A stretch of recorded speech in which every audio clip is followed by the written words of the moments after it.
Hi, magandang hapon. Si Ka Eric po ito, no, mga kababayan.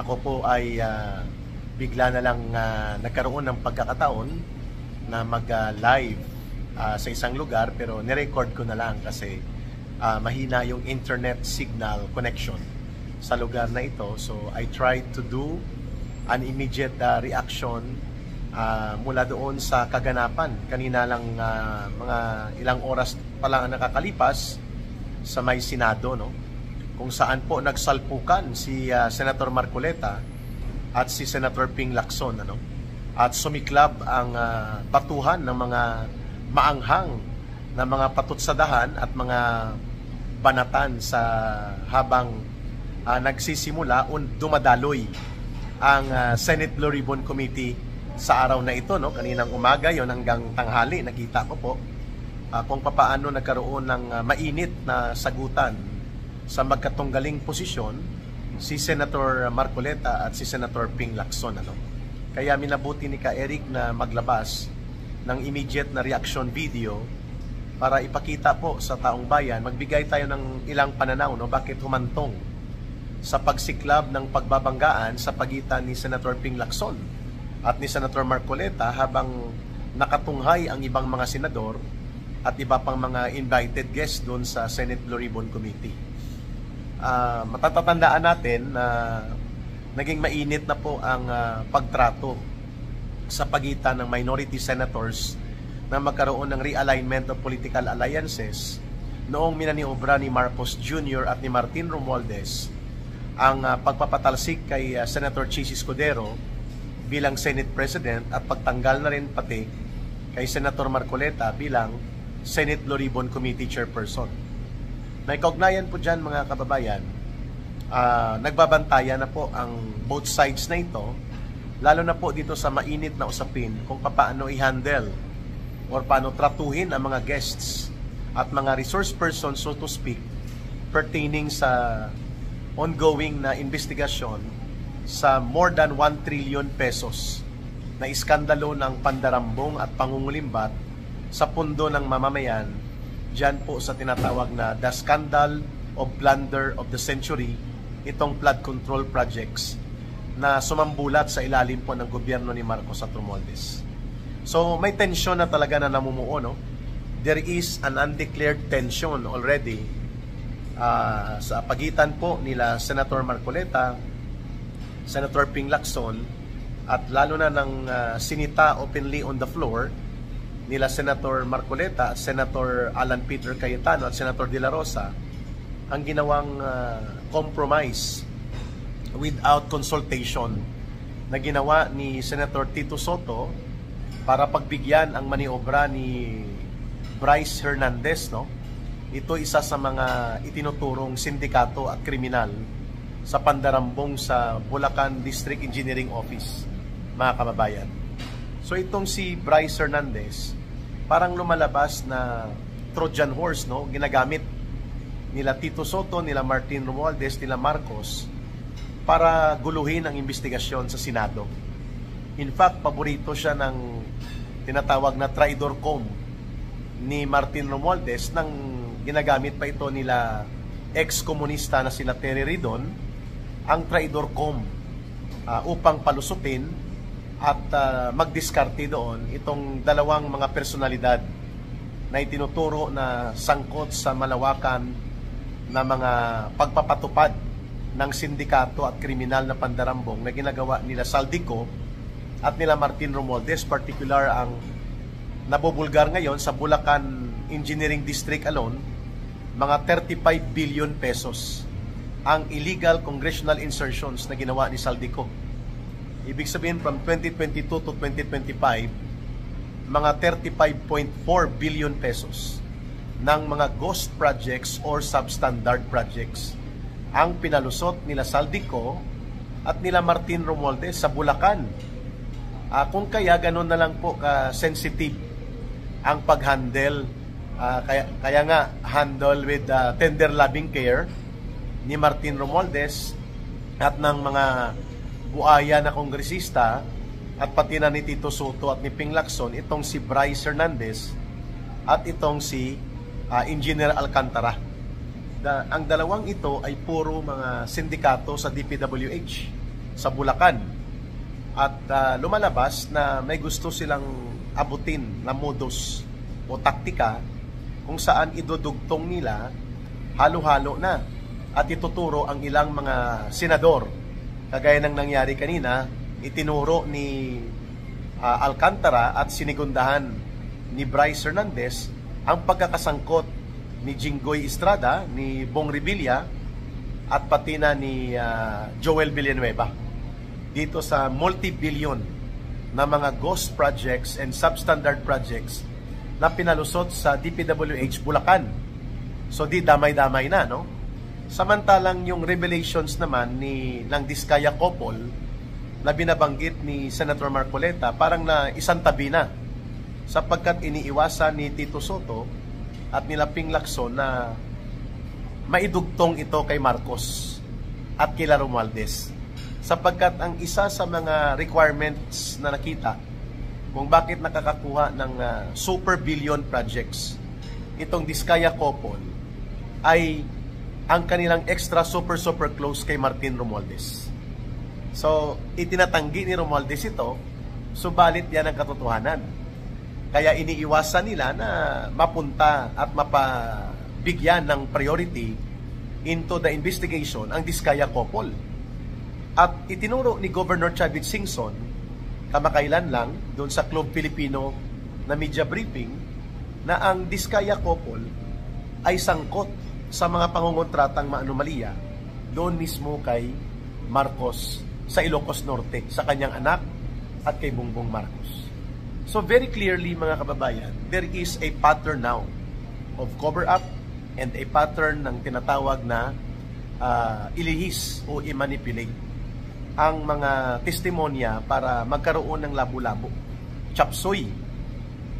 Kaya nga lumabas na tuloy ang mga pangalan na hindi naman direktang nasasangkot dati, bigla na lang lumabas ang pangalan nila upang ipakita na ang mga senador ay may involvement din sa tinatawag na sindikato sa flood control na pangungulimbat. Ay dati kasi ang napupuruan si Saldico, sila Martin Romualdez, sila Garjola, yung mga sindikato sa loob ng House of Representatives na binubulgar ni Congressman Toby Chanco, at ito ngayon ay gustong iiwas ni Tito Soto at ni Ping Lacson, no? Evidently and obviously ay papunta ito sa iba pang mga target sapagkat natatakot at nag-aalangan itong si Ping Lacson at si Tito Soto na kung ipagpapatuloy ng mga Diskaya couple ang kanilang mga revelation sa Senado ay mukhang aabutin nga hindi lang si Saldico, pati si Martin Romualdez at pati si Bongbong Marcos at si Sandro Marcos, mga kababayan. So the degree and intensity now of revelations that can explode mula doon sa pagbubunyag ng mga Diskaya, pilit na dinidiskartihan ni Ping Lacson at ni Tito Soto na palalabasin na later na lang sila entertain. Unahin muna sila Bryce Hernandez, unahin muna itong sila Alcantara, nang sa ganon ay magkaroon ng labo-labo, chapsoy, kung sino-sino na lang itinuturo nila. Para lamang may palabas na hindi ito orchestrated centrally by Martin Romualdez, by Saldico, who happen to be the most trusted executioners of Marcos pagdating dito sa systematic plunder. Mantakin mo, nagpasimple at nagpapatay malisya lang si Marcos. Ang mga Diskaya couple pala kontraktor nila sa Ilocos Norte, at ito ay pinatotohanan at sinigundahan ni former Lawag City Mayor Michael Kion na pinsan ito nila Senator Amy Marcos at ni Bongbong Marcos Jr. na dating mayor sa Lawag, na nakipag-usap kay Governor Chavit Singson at nagsasabi na ang mga Diskaya couple at iba pang kumpanya ng Diskaya at mga kontraktor na napangalanan ni Bongbong Marcos Jr. ay mga kontraktor din ng mga proyektong substandard, questionable, maanomalya at puno ng kasindikatuhan, no? According to revelations ng mga proyektong ito na naimbestigahan o nakuhang impormasyon ayon kay Governor Chavit Singson. at kay dating Lawag City Mayor Michael Kion.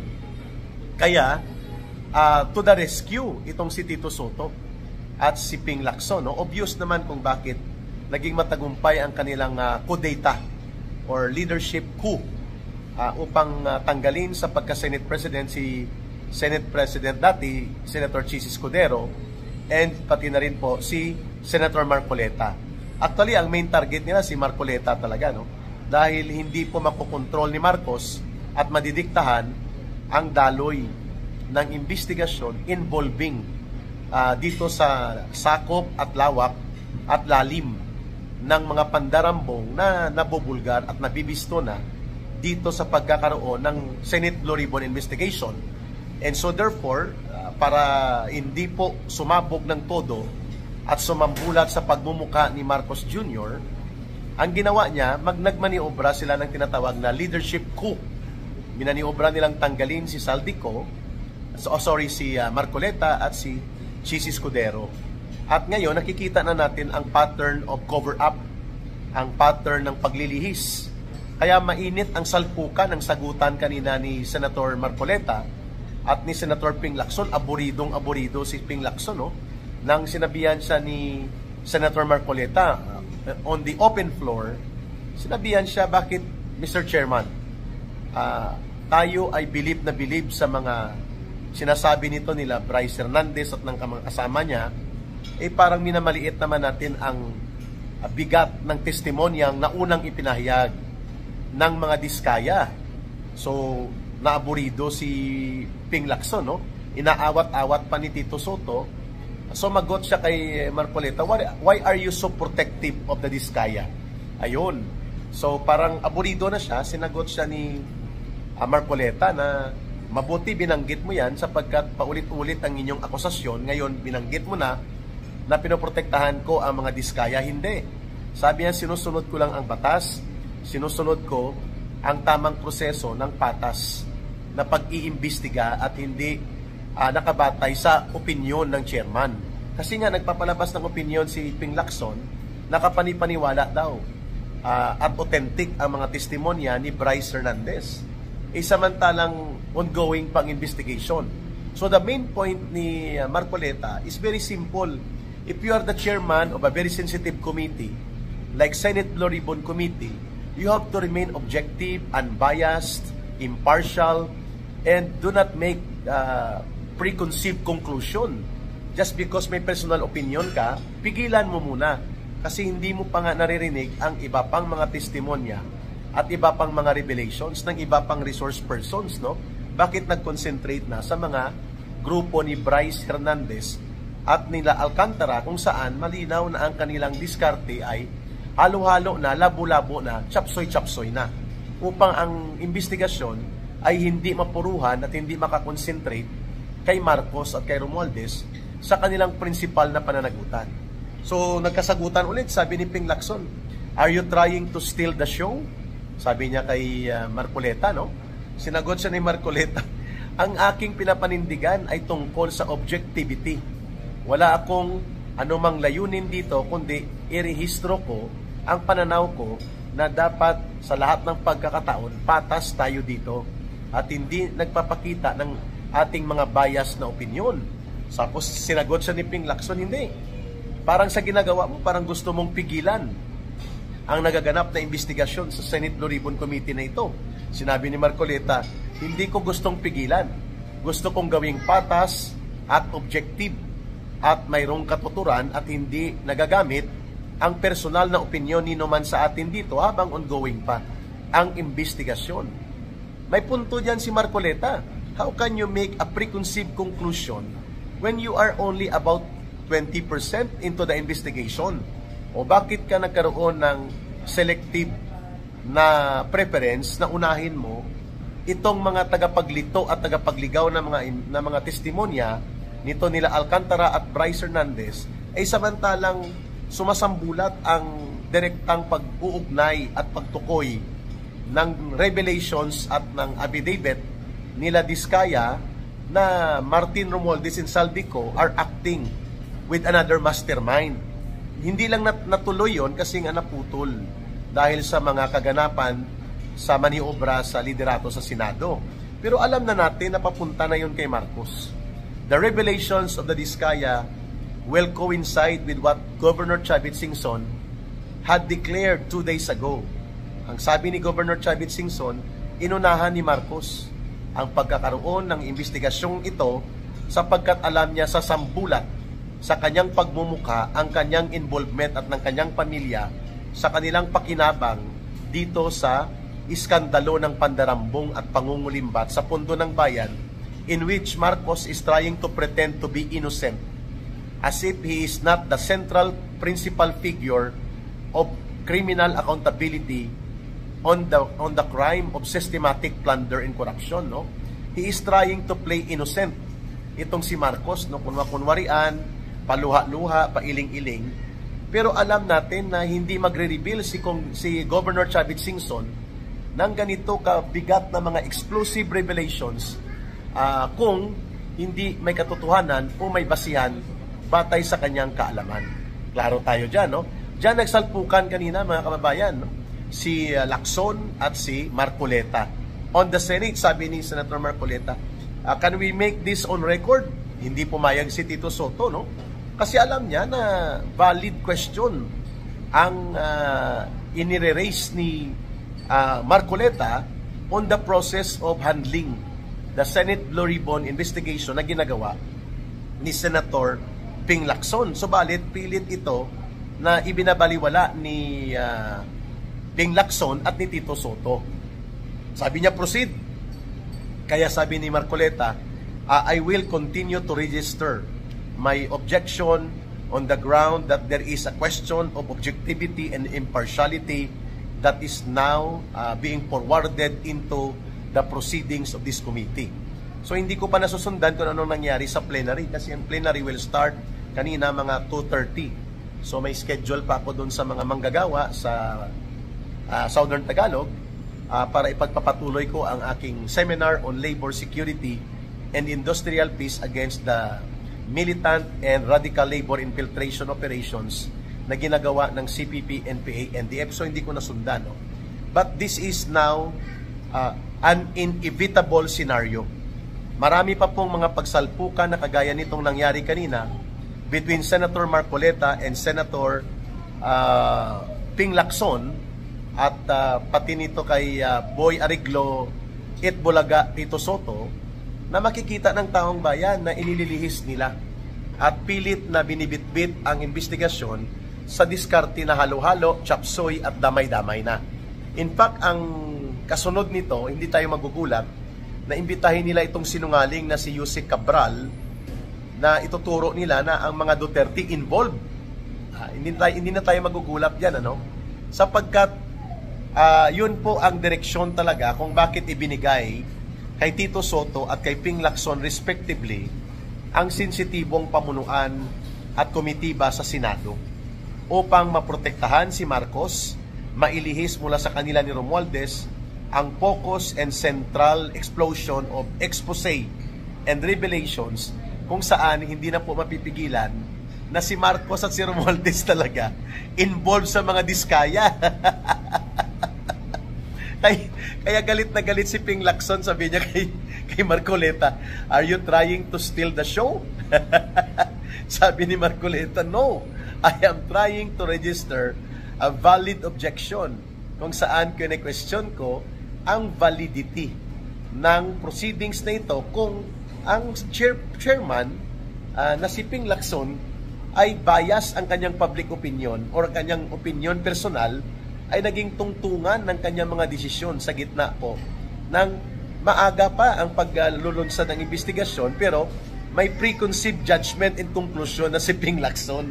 Nakapanipaniwala daw ang mga revelations ng pangbulabog ni Bryce Hernandez at mismo ni Alcantara.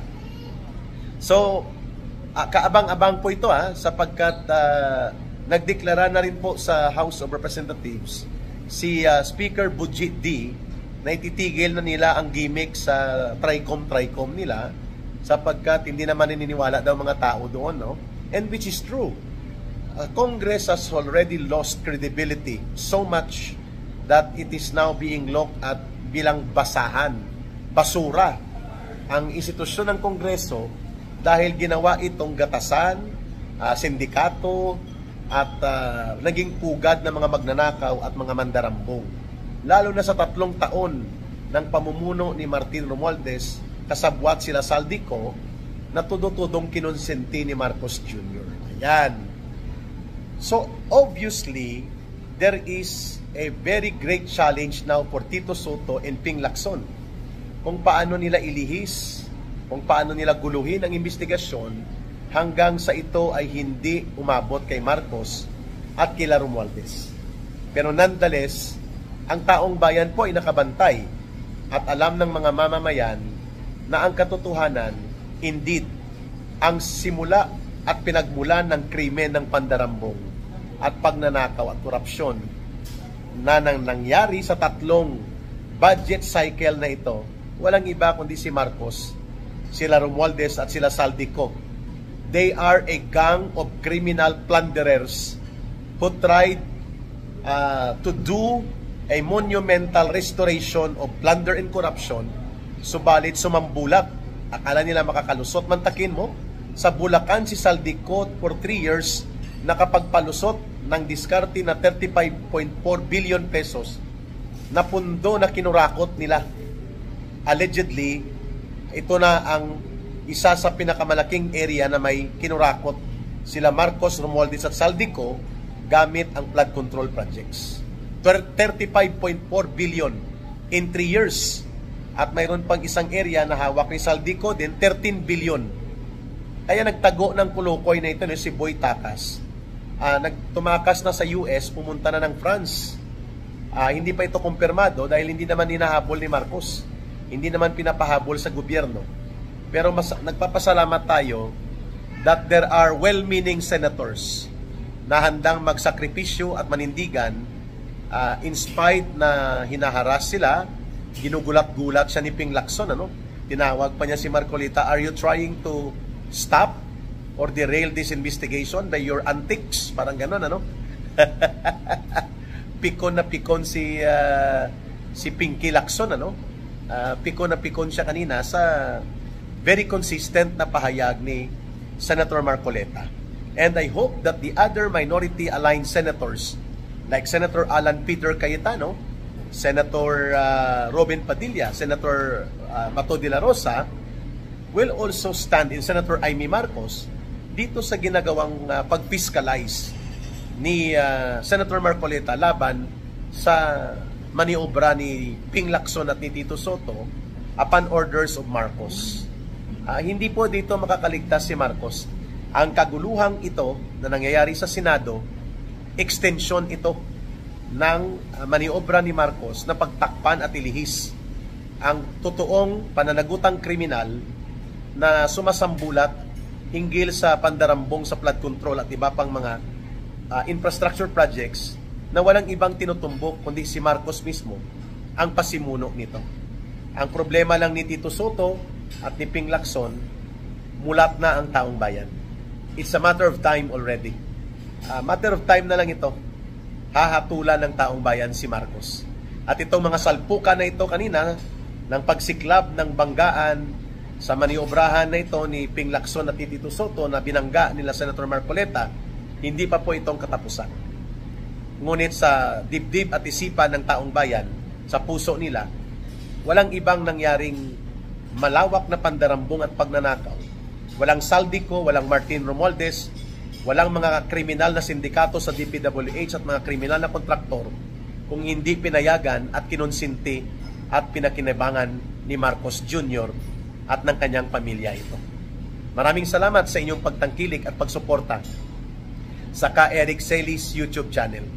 Tayo po ay patuloy na lumalaki, lumalawak at sa inyong tulong at pag-promote at pag-share ng videos ko ay lalo pong naliliwanagan ng taong bayan kung bakit nagaganap ang ganitong mga political maneuvers, because the orchestrator and the mastermind is none other than Marcos in conspiracy and in collusion sa kanyang another boy takas na pinsan na si Martin Romualdez.